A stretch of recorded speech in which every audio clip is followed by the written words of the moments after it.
Angie here with Prosper Sustainably. Today I'm talking with Bob Doppelt. Bob is the Executive Director of the Resource Innovation Group and author of Transformational Resilience. Bob has also taught systems thinking and global warming policy at several universities and is trained in counseling psychology, environmental land management, and socially engaged Buddhism. He has a unique and critical take on climate adaptation, which is why I recruited him as an advisor for a project that Prosper Sustainably is working on. Today we're going to talk about how building psychosocial spiritual resilience in people might just be the most important thing communities can be doing to prepare for climate change. So welcome, Bob. Thank you for joining us. Thank you very much for having me. Great. So where are you actually joining us from here today?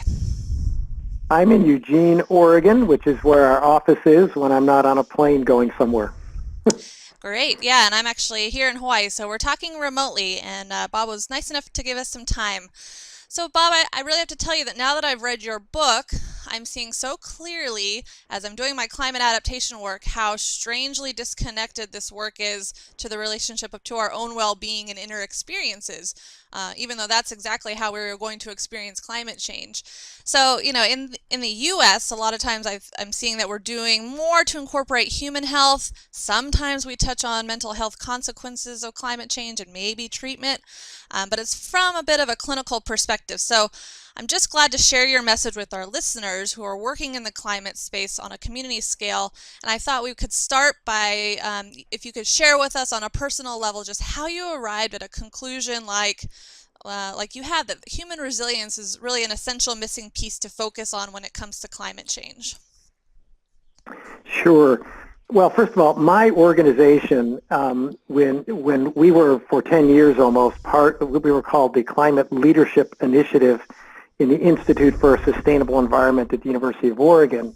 We're now affiliated with Willamette University, but when we were there, we were one of the first organizations in the nation involved with climate adaptation. We were funded by the Kresge Foundation, Rockefeller, and many others. So we went to Southeast Florida, for example, even though we're from Oregon, and started organized the Southeast Florida Climate Resiliency Compact that brought the four largest counties, Miami-Dade, Broward, and others, together to begin to prepare for the impacts of climate change, storm surges, saltwater intrusion into seawater. We organized and ran Climate Access, which is a major climate communication program. We eventually we helped numbers of states develop their first adaptation plans and a number of municipalities as well. Eventually organized the American Society of Adaptation Professionals, ASAP. But we've spun all those off because as a university-related program, we don't continue programs long-term. But in doing that work, it became clear to me that we were missing one of the most important aspects of preparing for the impacts of climate change, and now I'm convinced the most important aspect, which is helping humans prepare psychologically and groups prepare psychosocially and spiritually for what's already happening and will only get worse, the traumas and toxic stresses generated by climate change. And we saw that big time after Superstorm Sandy a number of years back hit the East Coast. Most people think it just hit the Northeast. But it also hit Southeast Florida, and all along the coast what we saw were mental health, psychological problems skyrocket, severe anxiety, depression, PTSD, suicide went up, as well as psychosocial, what we now call psychosocial spiritual problems, increased aggression, which led to increased child abuse, and therefore increased ACEs, adverse childhood experiences. Also, alcoholism and drug use went up. Crime, violence went up. And so when we saw that, I began to ask people, wait a second, what's going on here? Was this a one-time event, or is this common after these kinds of disasters? So we organized a team of about 12 different people, trauma treatment, resiliency building, and other specialists, most from the U.S., some from Europe, and asked them, was this unusual? We had our grad students do research, and in fact, we found that it was very common. In fact, it was happening all over the world. And there's ample research that shows the way the body and mind react to those kinds of acute traumas and chronic, overwhelming, or we call toxic stresses of big disasters, as well as just the things that follow that, dealing with loss of home, dealing with loss of property or valuables, the loss of a loved one or your injury to a loved one, et cetera, et cetera. So that's what led us into this field. I realized unless we get out front on these issues and begin to prepare people for what is coming, what we'll see is not only increased psychological distress and psychosocial spiritual problems in families, in individuals, in communities, and in societies as a whole, but because people who are traumatized or severely stressed tend to retreat into a self-protective survival mode, they're just trying to survive themselves when they're that dysregulated. People who are in that position, in that condition, have very little interest in external issues like reducing greenhouse gas emissions. So unless we get out front of these issues, it became clear to me that we were going to have less and less chance of motivating people to do what's necessary to reduce the climate crisis to manageable levels. So what appears in the mental health field to many to be just a mental health issue, et cetera, really is a psychological and psychosocial spiritual turned humanitarian turned environmental crisis. It's all connected. And that's why we launched the International Transformational Resilience Coalition, ITRC, now 4.5 years ago, and that's what we're working on now. Wonderful. Your book is very direct about these unavoidable, at this point, impacts of climate change. And some of the data, when I'm diving into it, it can be very easy to go to somewhat of a place of doom and gloom. I'm wondering from your perspective, there was even a New York Times article recently that talked about the doom that we're heading into with climate change and how it's going to affect our children, how sad and depressing that is. So, your book comes from a hopeful place. Can you help us sort of understand, do you think that we are heading generally to a more hopeful place, or are we still stuck in sort of a doom space? Well, the answer to that is it depends on how we respond, and right now we're responding very poorly. So there's two components of what we call transformational resilience. That is two components of helping individuals and groups prepare for the impacts that are already happening and that will increase as time goes on, no matter what we do. Given the emissions already concentrated in the atmosphere, temperatures are going to rise to at least 1.5 degrees Celsius beyond pre-industrial levels. Many scientists say we're not going to be able to keep it even to 2 degrees. So we know that what we're seeing now from the wildfires, the more extreme storms, wind, rain, snow storms, heat waves, droughts, we're not even seeing the extent of what's coming our way. That's if we're wildly successful in reducing emissions. If we continue to be unsuccessful in reducing emissions, which requires a major global emergency plan, essentially, then we're going to see it even get far worse. So from a climate perspective, I do come from a Buddhist perspective, and the first step in any kinds of effort to deal with reality is to accept it and acknowledge this is what's happening. And we have avoided that because we think, oh, it'll be too depressing. We have to talk about where we're at, what is going to happen, and what is coming our way, and then talk about, okay, how should we respond? So there's two components to what we call transformational resilience. In fact, that gets us to the reason we call it transformational resilience. The first is we need to be teaching every adult and every youth throughout the Western world and throughout the globe, actually, two kinds of skills. One are simple, self-administrable skills to regulate and calm their nervous system when they're distressed, to calm the mind and body.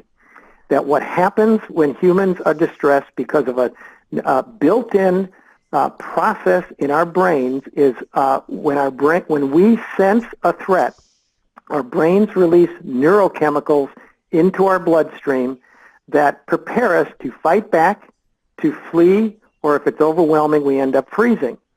That's a natural reaction. It is a good thing. It's what allows humans to deal with adversities. But when the threat continues, or when our perception of a threat continues, and we remain in that state of dysregulation or hyperarousal, what we often end up doing, what humans end up doing, is try to self-anesthetize themselves to that distress. So we use drugs or alcohol, or we work too much. We do all this kind of very things that harm ourselves, or we can, and many people do, turn their distress on others and harm others. Or they turn their distress on things that harm the natural environment even more. And just a simple example of that is what I call retail therapy. When you're distressed, let's go buy more stuff. Let's consume more stuff, which uses more resources, more greenhouse, and generates more greenhouse gases. So the first step is to help people learn how to understand when they're dysregulated, learn about the neurobiology of trauma and toxic stress, and learn skills to regulate and calm their nervous system. But that is not enough. That is mostly what disaster resilience is about. When, immediately after a big disaster, wildfire, et cetera, people will go in and try to help people calm their mind and body during and after the event. But climate change is going to go on and get worse. So we need more. So that the first step we call presencing skills, those self-regulation skills. The second component we call purposing skills, and this is critical when it comes to climate change because it is going to go on and on. And these are purposing skills are a form of in psychology it's called post-traumatic growth, where people turn towards an adversity rather than denying it, ignoring it, and try to learn from it in ways that actually act as a transformational catalyst where they begin to change the way they see the world, change the way they act, and actually end up increasing their sense of well-being above where it was prior to the crisis.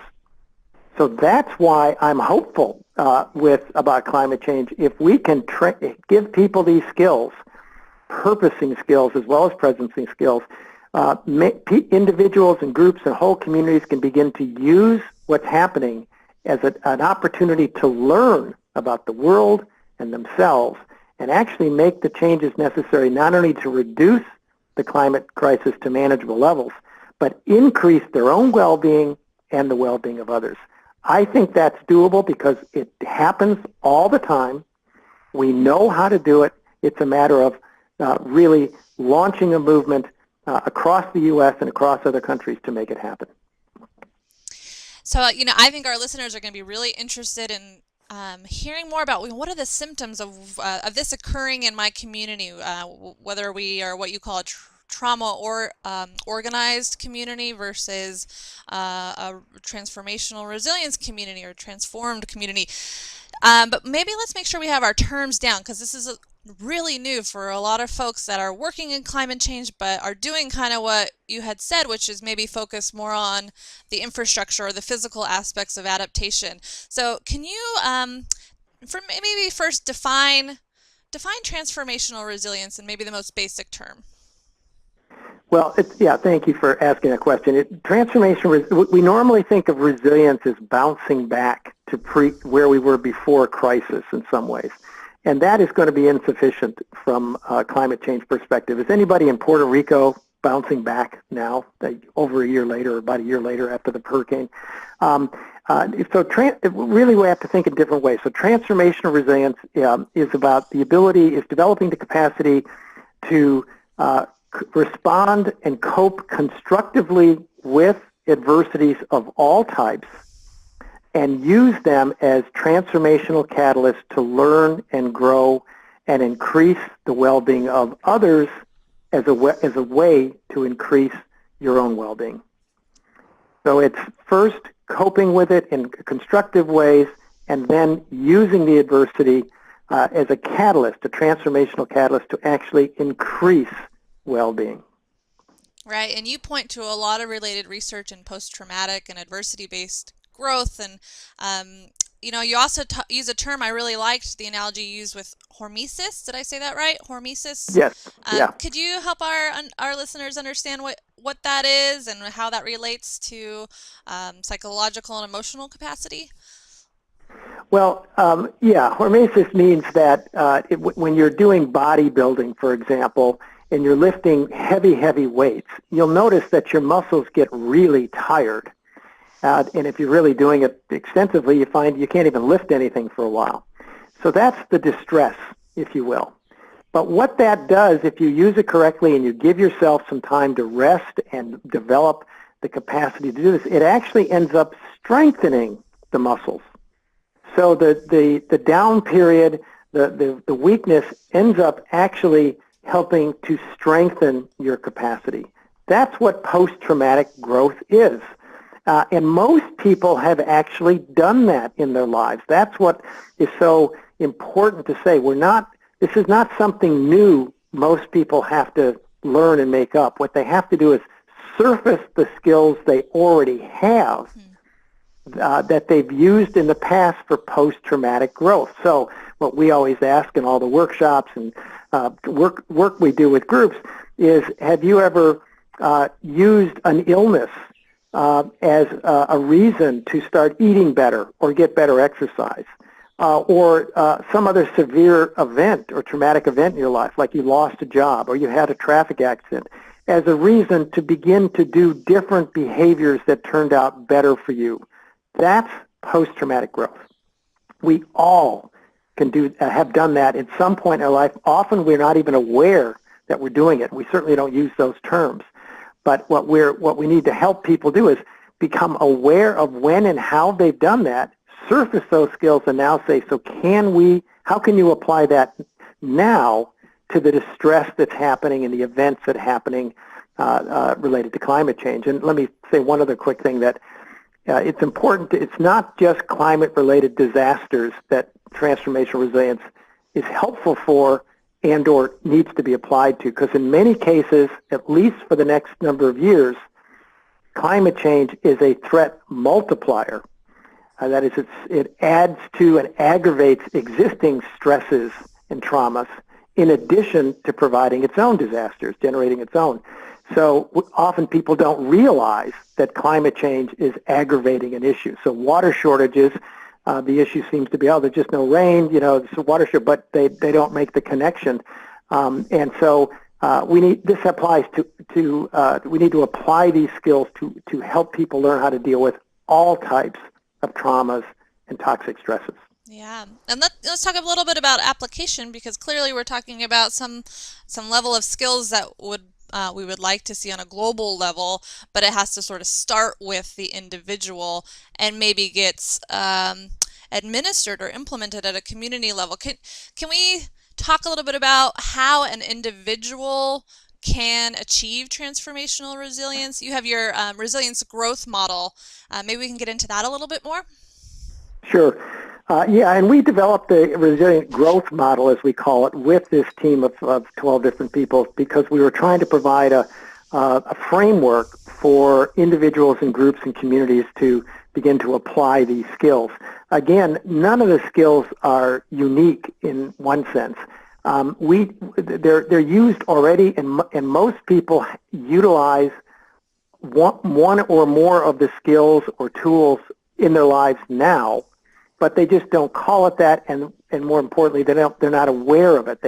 We need to surface these and help people elevate what these skills are in their consciousness. So again, the resilient growth model includes, the first step is presencing skills, the second are purposing skills, and by presencing skills, we mean first there's a set of skills that help people calm their nervous system. So there's body-based skills. Elaine Miller-Karras in the Trauma Resource Institute down in Southern California, who's a core partner of ours and a core steering committee member, has developed a set of very simple body-based skills where you just try to help people learn how to feel the physical sensations in their body, to notice notice pleasant, unpleasant, or neutral sensations. And when you put your attention on the pleasant sensations, it might be pleasant tingling, nice warmth, whatever. What you're doing with that in other presencing skills, is a whole realm of them, is activating the parasympathetic nervous system. When our body and minds release these neurochemicals because we believe we're under threat, and put us in the state of hyperarousal, our sympathetic nervous system is activated. That's what gets us ready to fight back or flee or freeze.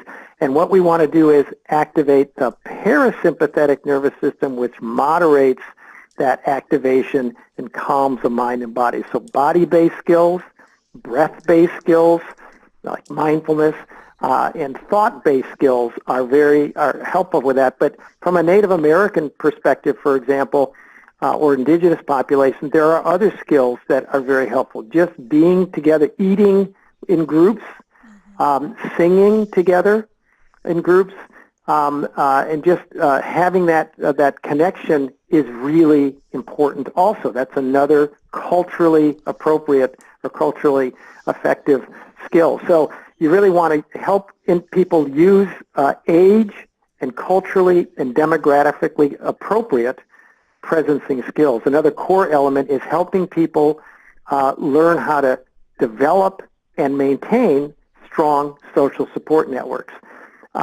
good friends and family that they can count on in distressing times. That's another presencing skill. And third is just to notice another kind of skills, to notice when you might be catastrophizing, or in other ways using a thinking distortion that's making things worse, that you're not seeing reality for what it is. So that's one component and one kind of skill. And most people have those skills or know that importance. Most people know how much better they feel when they're hanging out with close family or friends. So helping people become even more aware of that, helping people strengthen their social support networks. Communities, for example, can run block parties where they close the road in a neighborhood for an evening, and they allow people to come out and get to know each other. That begins to help people develop better, more robust social support networks. But helping an individual do that also. And the people who are often distressed or dysregulated the most in a disaster are people who are isolated. Seniors who have nobody around them, or others who are isolated. So that shows you the importance of developing social support networks. Purposing skills have a range of different options also. Again, that should be age and demographically and culturally appropriate. We just provided the framework for this in the resilient growth model, but each community, each group needs to determine which are the best and most appropriate skills for them. But the first is skills that help people develop the strength to turn towards and ask, what can I learn from this event, rather than who is to blame, how do I run from it, how can I deny it, etc. And there's learning groups that can do that. There's all sorts of ways that help people turn towards a distressing situation and ask, what can I learn? But they can't do that very well until they have used and applied presencing skills enough to calm their mind and body. So the purposing has to follow that. And then helping people clarify their values. That is to say, how do they want to live their life, even in the midst of distressing situations? That's a very powerful learning process. Adults need that, can benefit by it, so can youth. And then finally, the last part of presencing is how to help people, what we call harvest hope, become hopeful about the future situation, even when it seems distressing. And there's a number of tools to do that, but there's three cores that research has found, and I think most people will find in their own personal life. There's three keys to hope. First is having a sense of a place you want to go that seems much better than where you are now, or a condition you want to achieve. And so helping people sort of surface that, what would be better for you? That doesn't mean solving the climate crisis. It means in your own life, in your community, how can you, what would be a condition, a better situation that you would like to achieve here, even as temperatures rise? And then helping people develop sort of action plans on steps they can take to move towards that vision. And then finally, the third component of hope is working with others, joining with others, and developing a strategy to overcome obstacles when they come up, which is going to happen on their way towards this new vision, a new hope. So helping people harvest hope by learning how to actually develop and implement an approach to begin to move in a more hopeful direction is really also critical, and that's the element, the core element of purposing skills. You know, if I'm thinking about the folks that are likely to listen, sustainability professionals, community leaders, people who are working at local and tribal governments, I think they may be surprised to hear that a powerful way to prepare for climate change is to be able to identify your meaning in life.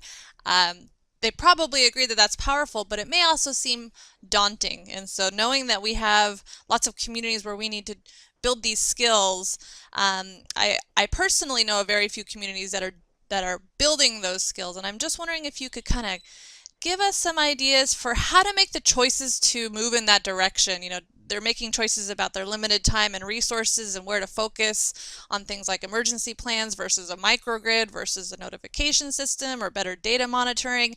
How can they begin to make the decisions to build this into their climate adaptation frameworks? Well, good question. And first of all, let me say that because of my, I guess it's about 14 years of experience in the climate adaptation world, we stopped our program 5 years ago because, and I'm just going to be candid here, my determination was that much of what we're doing in adaptation focused on external physical factors like you just described, hardening infrastructure, et cetera. We don't know enough about it to know what will succeed.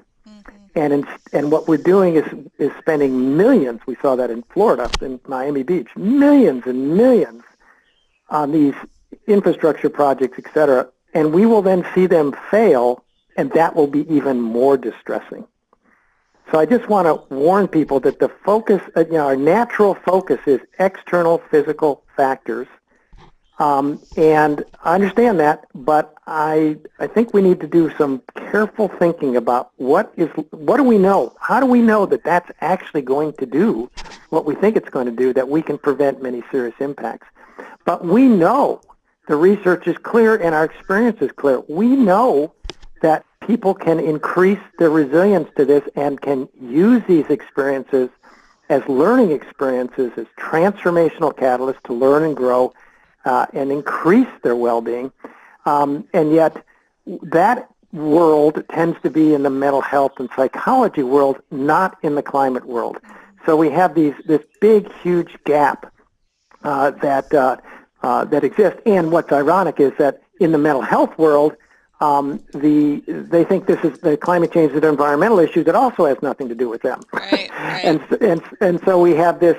And part of it's also driven by the funding streams, which we used to deal with all the time, and realize it just keeps everybody siloed. And we've got to bring those two things together. So I think one of the first things the community can do is just do a simple assessment of the resilience of people in the community. The psychological and psychosocial, spiritual resilience. And there are simple ways to do that. How many ACEs exist in a community? And by ACEs, it's adverse childhood experiences, and people can look that up and find out what that means. But there's ways to assess the level of ACEs and how much drug and alcohol use exists, how much crime exists, what's the violent rates, et cetera. Just get a baseline of that. And then look around in the community for programs that might be helping people deal with those issues, prevent those issues. There's many ACEs programs, for example, that help parents and families learn how to regulate and control their nervous system so that the parents aren't in some way abusing the kids. And build on the existing programs, the programs that already exist in the community. Even better, what we recommend is that community leaders of some kind, doesn't have to be elected officials, in fact, usually better not, to form a resilience leadership council in the community. 10 to 20 people, diverse group representing nonprofits, climate, mental health, social justice, social equity, also education, faith leaders. Bring them all together and talk about the information that you've gathered, for example, in the baseline resilience inventory and what the building psychological and psychosocial spiritual resilience can mean, and ask them to start supporting existing initiatives that already do this and or looking at launching new ones. So make it a community effort. I'll say one other thing. We have a ITRC steering committee in the Pacific Northwest, and we have an ITRC steering committee in California, and both of those groups are just now, in fact, in an hour I have a call with our team of grad students that are doing the research, are just now completing inventories of the resilience programs that exist in all of those states, and who they focus on, who has access to them, who doesn't, the kinds of skills they teach, etc. And this will form the baseline for a strategy that both steering committees will develop in the fall for how to help strengthen and expand existing resilience building initiatives and launch new ones. And so that's also something that your people watching this can look for. Maybe there's something to learn once they see this strategy. Probably the final document will probably be out in safely late October. But you can do that in your own community. And in many ways, little pieces of that are already happening in many communities. Try to pull together a leadership group of some way that's diverse and begin to talk about these issues. That would be my strongest recommendation. That's wonderful. And, if we can dive even a little deeper into the implementation of this work, can you tell us in your experience, because you've worked with a lot of communities, who leads this type of work in a community, or at least what are some successful examples? Is it the social sector? Is it a public health department? Where does it sort of emanate from, and who's in the best position to lead?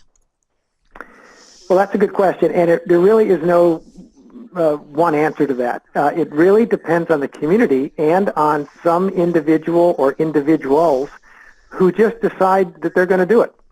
And often it tends to be more from the social service perspective, sometimes public health, but public health seems to be very caught often in this mental model of health way of seeing the world, which again silos mental health, psychological health from physical health.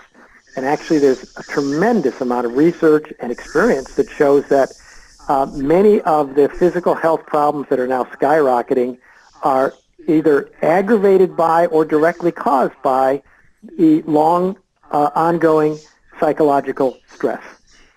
Many cancers are due to that. Many heart problems are due to that. Diabetes, many others. And yet we separate these two. In fact, I did a training workshop, I guess it's now almost a year ago, with a group of physicians, a large group that came together. And the first thing we trained them in the resilient growth model. But before that, we had a discussion. What are you dealing with? And time after time, the physicians would come in and say, I'm distressed because much of what I see when people come in with a physical problem is it's clear they're having emotional and psychological problems, but I'm not trained in that field and I don't know what to do with them. Mm-hmm.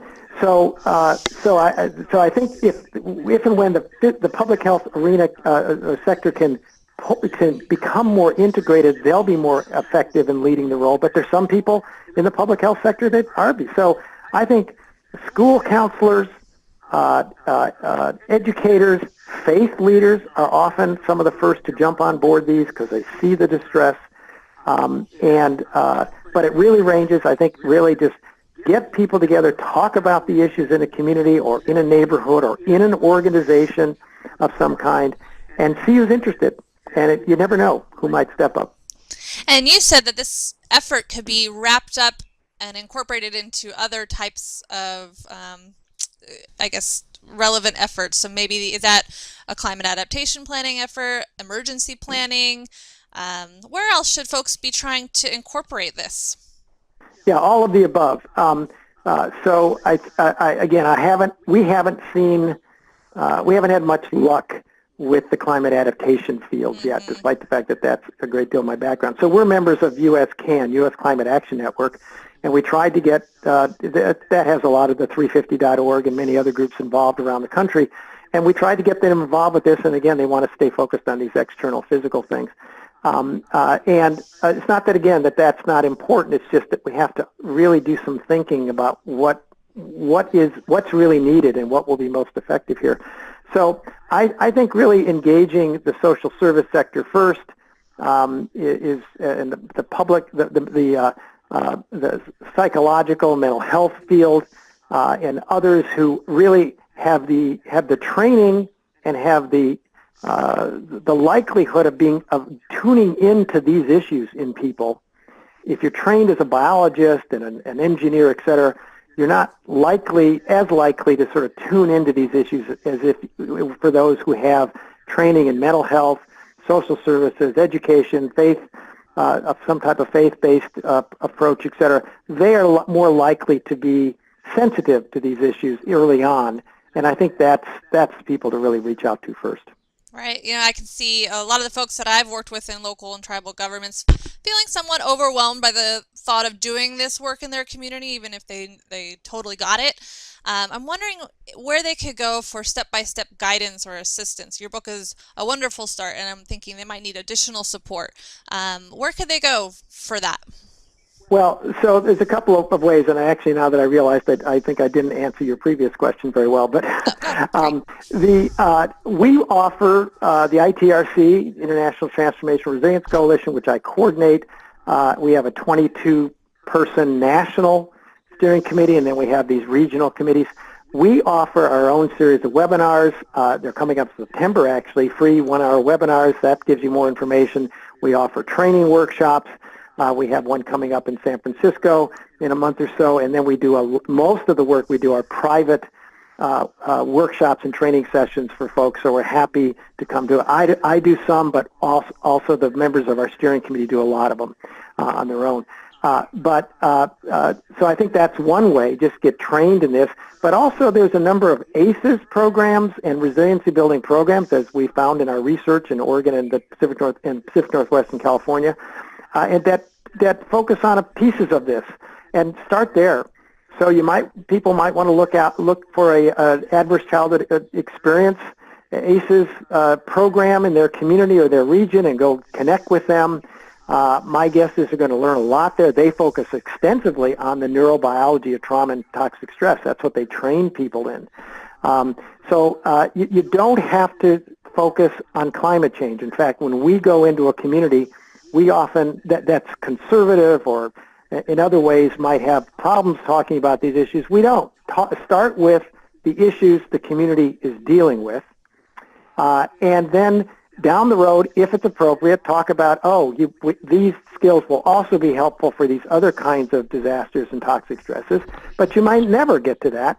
Just train people in these skills, help people understand these issues, to help them with the issues they're already dealing with in their community, in their lives, and they will then be applicable when they're dealing with climate change-related issues. So use the existing programs. Look around for programs that help people learn self-regulation skills and learn how to tap into their core values and find hope in adversity. There's lots of different programs around.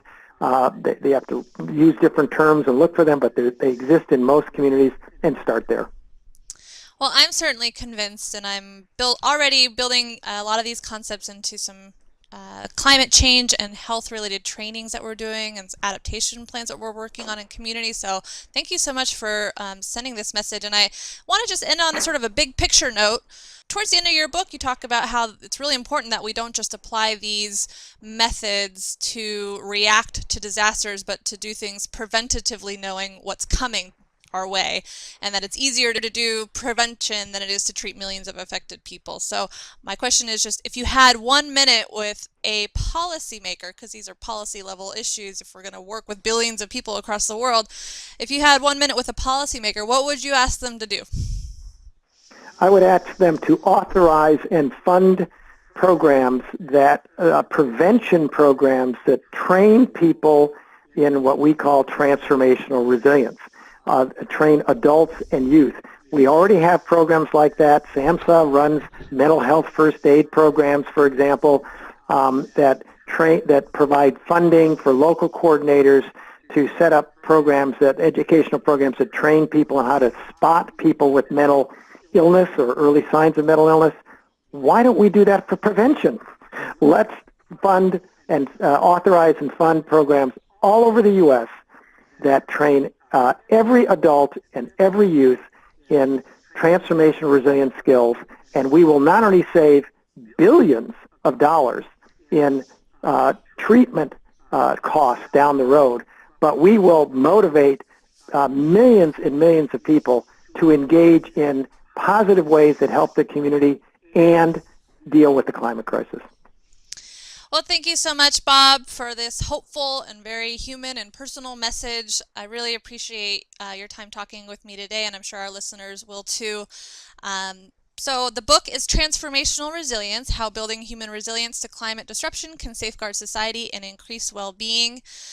You can order that online. And before we sign off, I just want to encourage our listeners to share any thoughts on, is this something that you can see implementing in your community? Can you implement transformational resilience strategies in your community? For more information like this, we hope you'll subscribe to Prosper Sustainably's e-news, like us on Facebook and LinkedIn, and we're excited to help your community prosper sustainably. Until next time.